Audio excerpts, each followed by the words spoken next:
Hello, ladies and gentlemen. Welcome back to the Nexus of Economics and Politics. And I hope you are really having a productive and beautiful day. And I hope you remain so to the end of the week. Welcome back. It's so nice to have you here. And thank you for coming with us right from episode 1 down to this new episode, episode 4, where we are looking into the economics of elections. So before we get into today's topic, let's give a quick recap of things we were able to discuss last episode. So last episode we looked into the institutions, the engine room of development.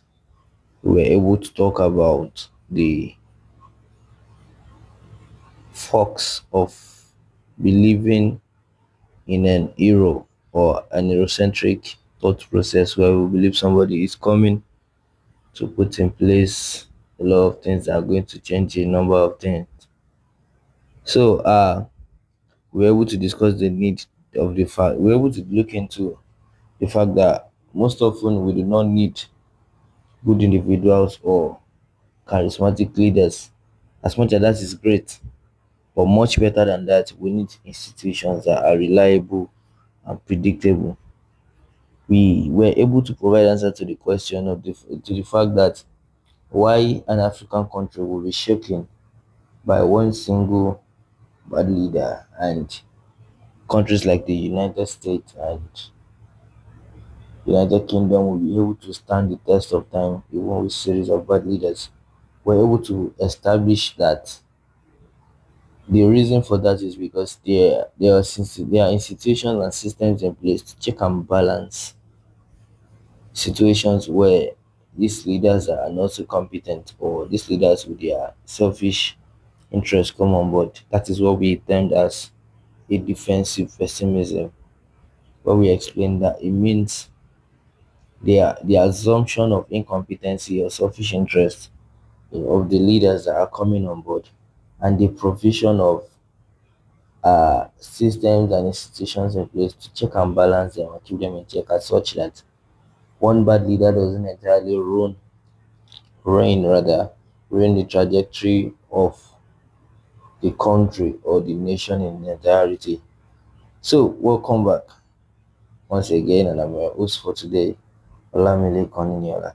So this new episode does not stand alone. We are still trying to go back into what we have established from the last episode.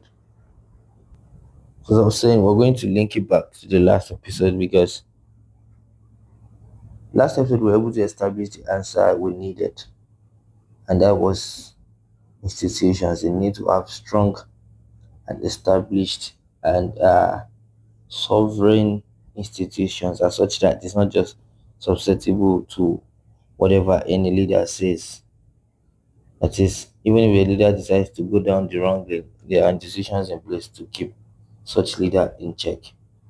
So we said strong institutions create predictability, and predictability lowers sovereign risk, and lower sovereign risk attracts what? Long-term capital. So in episode 3, we learned that development is not just about good people, it's about good systems that constrain bad behavior. But let's take it a step ahead today. Let's, like I used to say, let's dig deeper because we all know that at Hamuget we're all about the depths, not just trying to pick up the branch of the problems. Let's get to the root cause. What are we dealing with, so we can further propose a solution that extends just finding immediate but so uh not so extensive solution to problems. So like I said, we're going to dig deeper today and we're going to look into institutions do not just fall from the sky.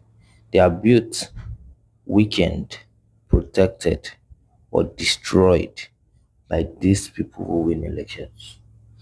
Because note the keywords, they are either built, weakened, protected, strengthened, destroyed, incapacitated, by the people who win elections, because these people who win elections are now put at the helm of affairs. And let's take a pause here and let's ask a question that might be bugging at the moment. Am I telling you that politicians are the one building institutions? And my answer here is no, not really. Building institutions are not entirely, in fact, are not most often reliant on the politicians. Taking Nigeria as a case study, we're going to look into uh the whole idea of institution entails and how do they come alive. So institutions are not built by campaign speeches. They are not built on campaign trails. They are built quietly, patiently, and often invisibly by people you may never vote for. So let's think of the state or the country as a complex machine. So who are the first people that are involved in the process of building institutions? First set of people we're going to be looking into are what I term as the architect. Who are these architects? Architects are the technocrats, economists, administrators. These are the people who design the rules, the procedures, and the systems.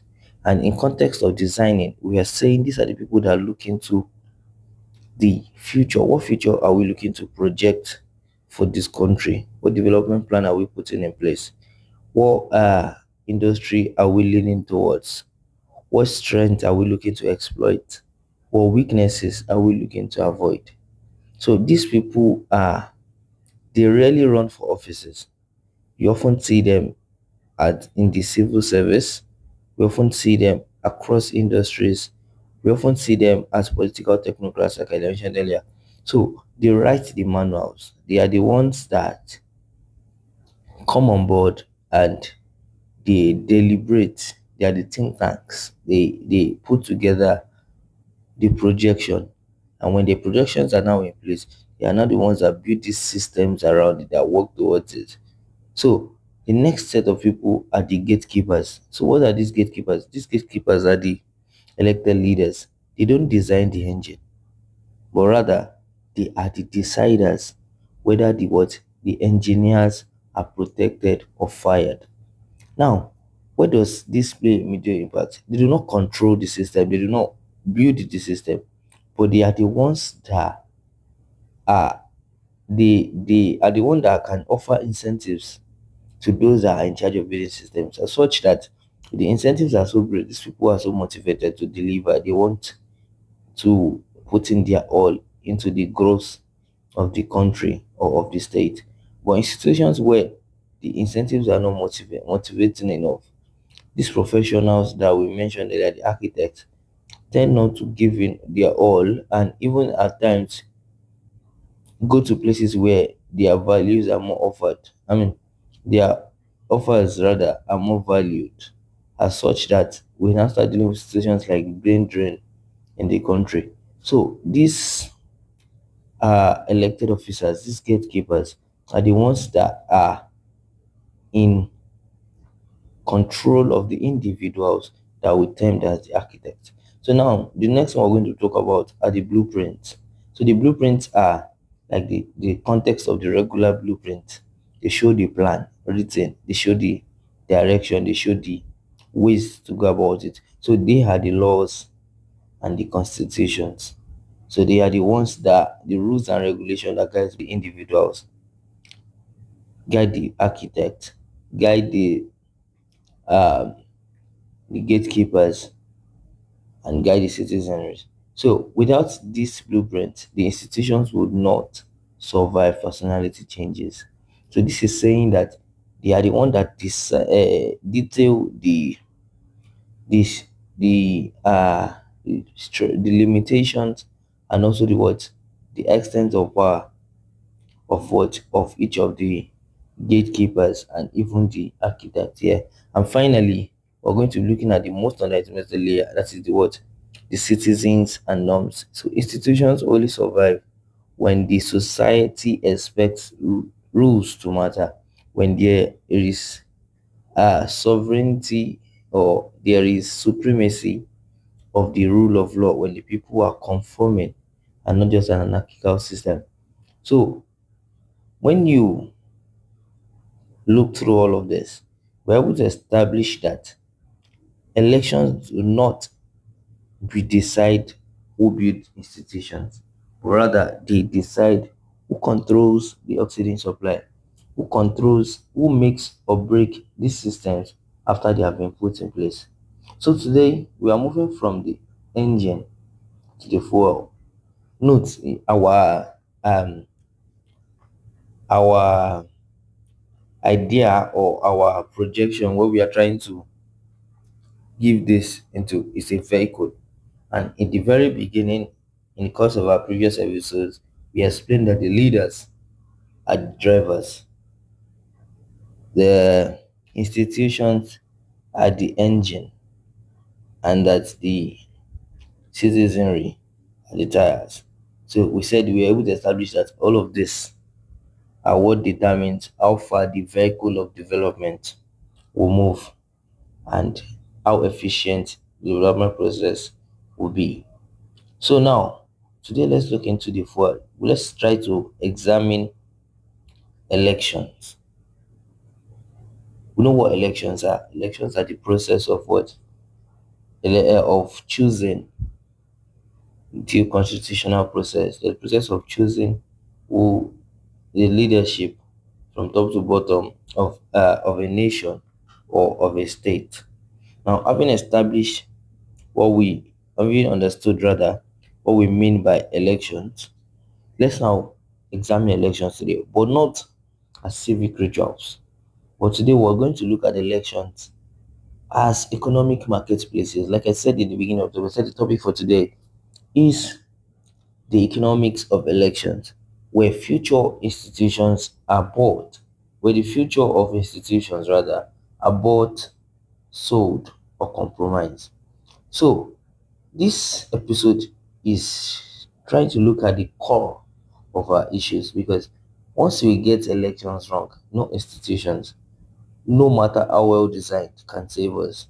Because as much as we have been able to establish that institutions are checks and balances for what? For the leadership, and we are assuming a uh defensive pessimism, continuous recycling of people that take on leadership position without interest of the nation at heart, continuous recycling of such would later inevitably incapacitate these institutions. So it's important that while we are building institutions that are that are influence proof, it's also important to look into ensuring that we are electing leaders that have the interest of the nation at heart. So now let's start from our first subtopic of today.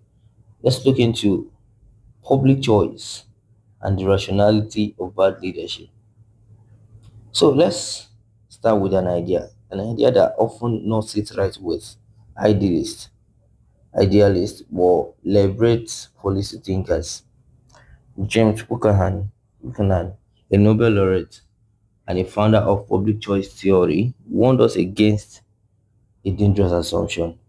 And that assumption is the fact that politicians are different, or they behave differently from everyone else. We tend to make a mistake of projecting politicians as some sacred individuals, or some people with a level of insusceptibility to some realities. So the first thing we need to understand that they do not behave differently, and they are not different individuals. Politicians are rational actors who respond to incentives. And we haven't understood the idea of incentives here as economists, and well, from the series of conversation we'll be having. When we are saying that, why do leaders keep making economically destructive decisions? The more useful question to ask, rather than asking why do leaders keep making economically destructive decisions is that what kind of behavior does the political market reward? Because as crazy as it sounds, it's important to know that it is only a marketplace and the politicians are selling to us ideas, and they only sell to us what they believe or what they are convinced that we are going to buy from them. No marketer or no salesperson will come into the market to sell what his or her consumers will not buy from him or her. So let's take a case study here. Let's look at Nigeria fuel subsidy politics pre 2023. So for decades, economists, local and international, agreed that Nigeria fuel subsidy regime was fiscally unsustainable.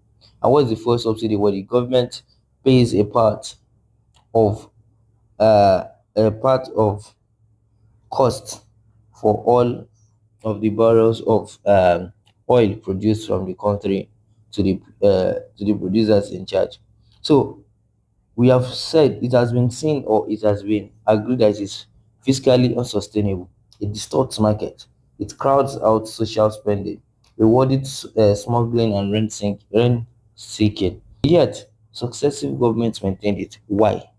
These are the questions that are important that we ask ourselves. Why is there consistency in this part, even though it is evident that it is fiscally unsustainable? Because in a country where millions live near or even below the poverty line, fuel prices directly affects Dodaro's first core value, that is what sustenance. So removing subsidies without first stabilizing the incomes were politically suicidal. So politicians did what rational actors will do. They preserved a bad policy because the electoral market demanded a what? A short-term relief and not a long-term reform. So it isn't stupidity. Rather, it is what we call incentives compatibility. And from this, I hope and until the voters will be able to afford to think what they'll be able to afford to think long term, politicians cannot afford to what to act long term. This is the low level political equilibrium trap. As much as what we want at this the citizenry want will keep hurting the citizenry, politicians cannot afford to give or offer what is wanted.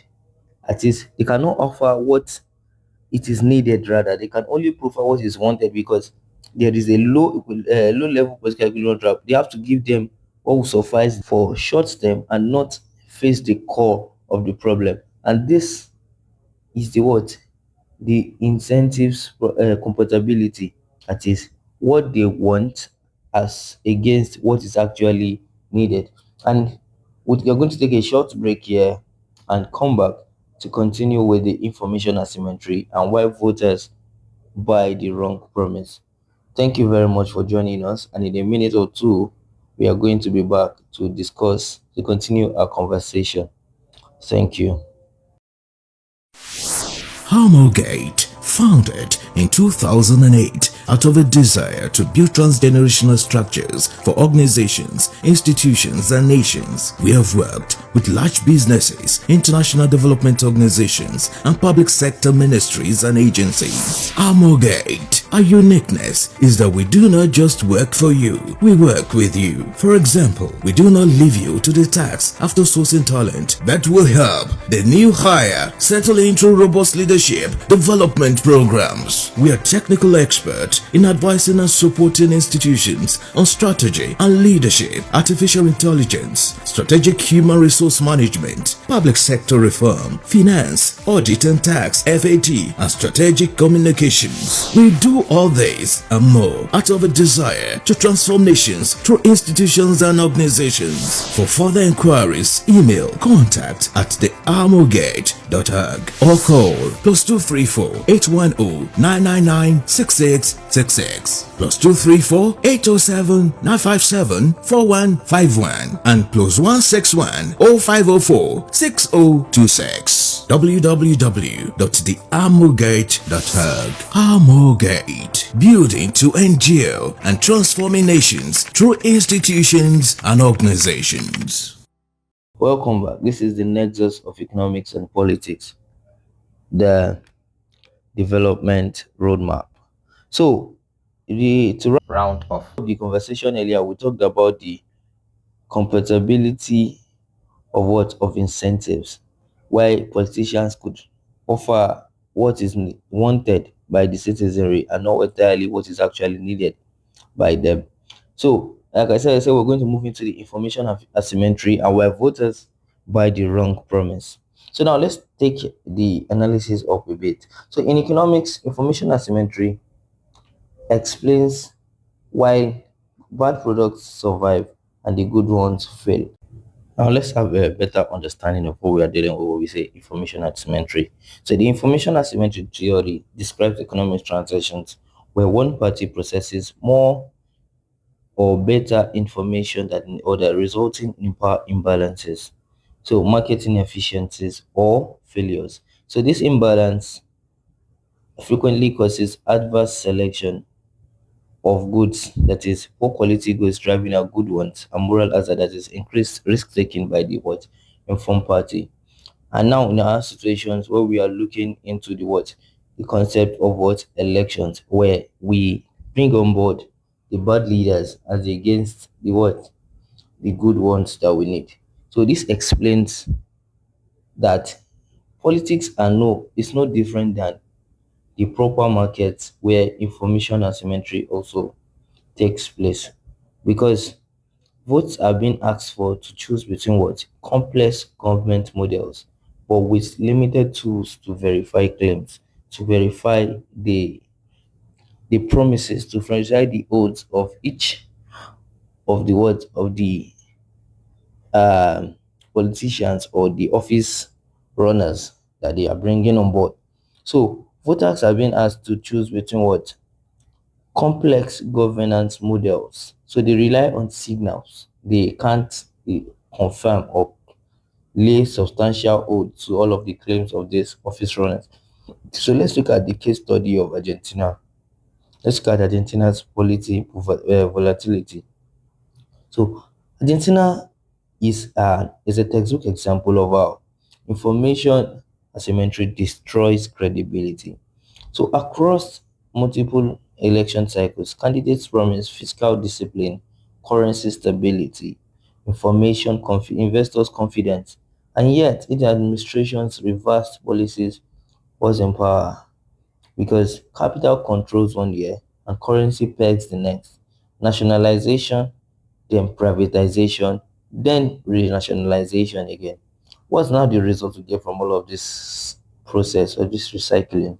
We now see that investors stop listening to promises and what Argentina's sovereign risk premium soared, not because voters were irrational, but because the political system rewarded cheap signals over credible commitment. Now, contrast all of this that we've talked about.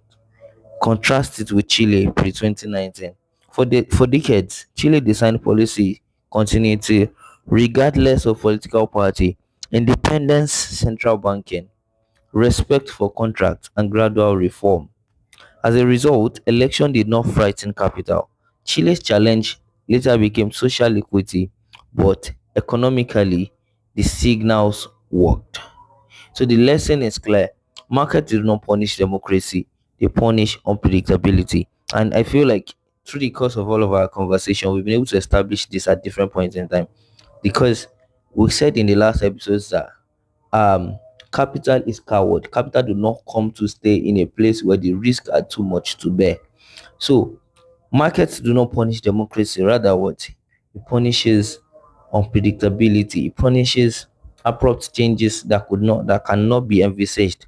And because of the fact that these changes cannot be envisaged, it cripples the power or the investors to make enough investment because nobody wants to put their money into places where the government can wake up the next morning and everything is all over the place. Like the example I gave for the bike delivery company in Lagos State, one of the episodes. So now let's look at the cost of winning the elections as barrier to what? To entry. Let's talk about something professionals understand intuitively, barriers to entry. In many countries, the cost of running for an office has quietly corrupted the nexus. Because if, like we said in the beginning of this episode, that the politicians are rational individuals that respond to what? To incentives.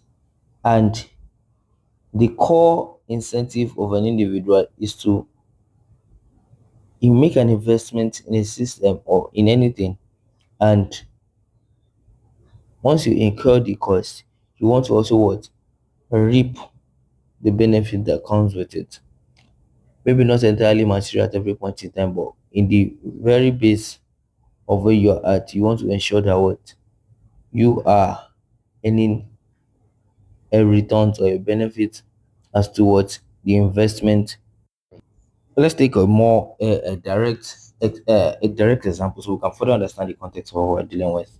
In the US, winning a Senate seat can cost over 100 million, and it is clear that the cost of winning a presidency frequently exceed what 100 million in highly competitive races, and when several individual winners were spending significantly more to secure victory. Let's take an example of 2022 election cycle where Raphael Warnock spent approximately $181 million to win his Georgia seat.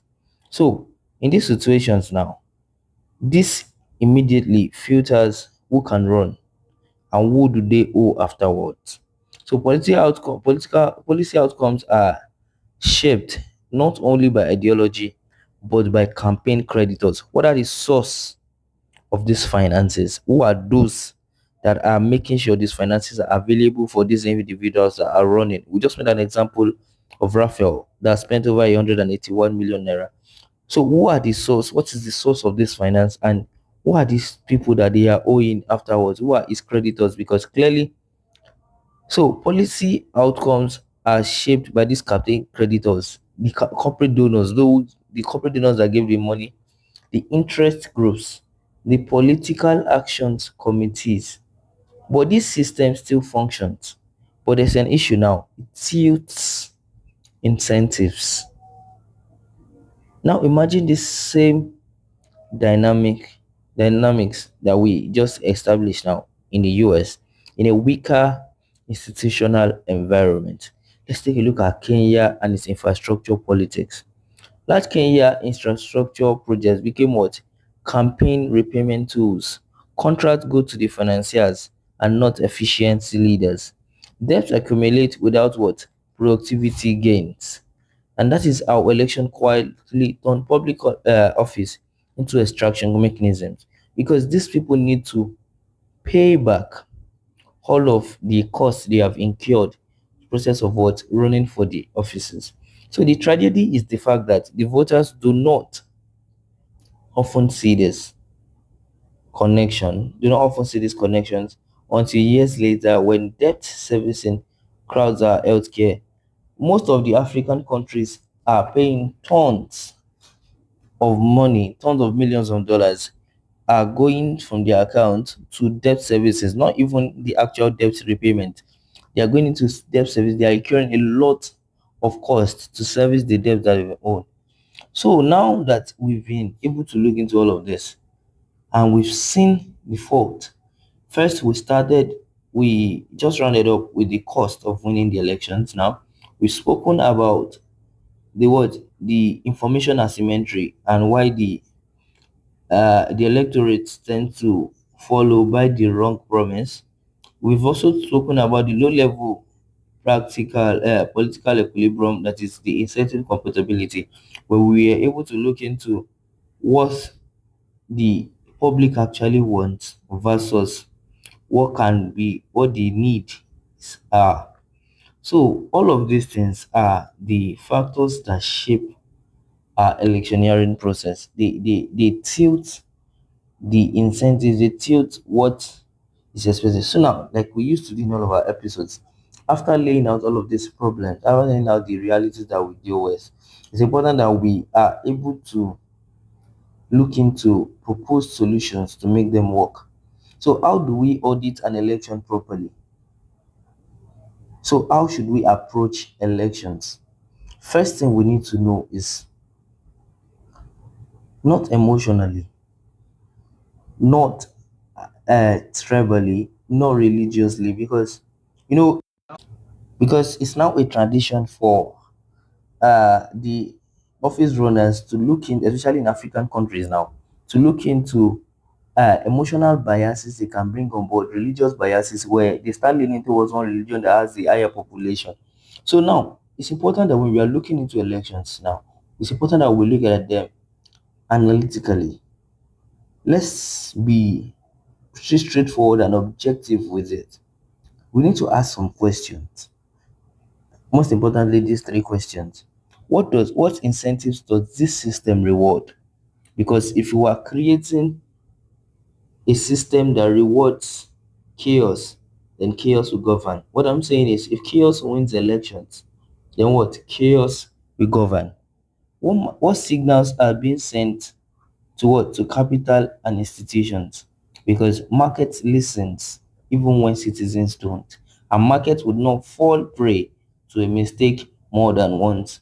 We've established the cowardice of what?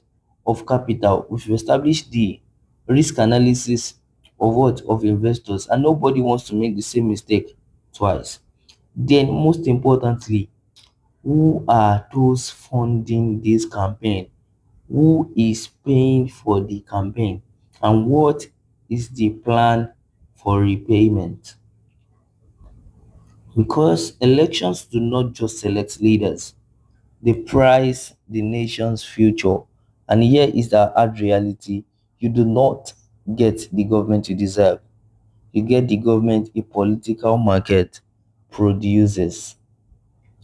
So change the incentives, fix the information gap, then lower the cost of integrity. Only then can institutions, that is the engine, actually run. So thank you very much for listening. And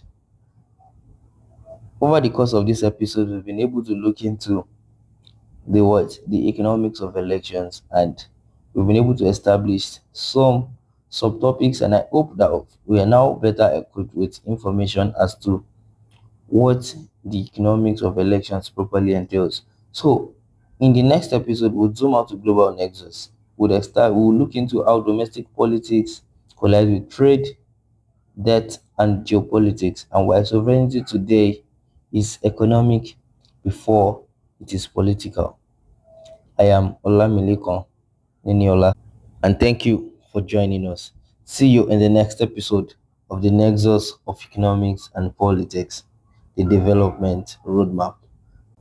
This is Amogate Radio Communications.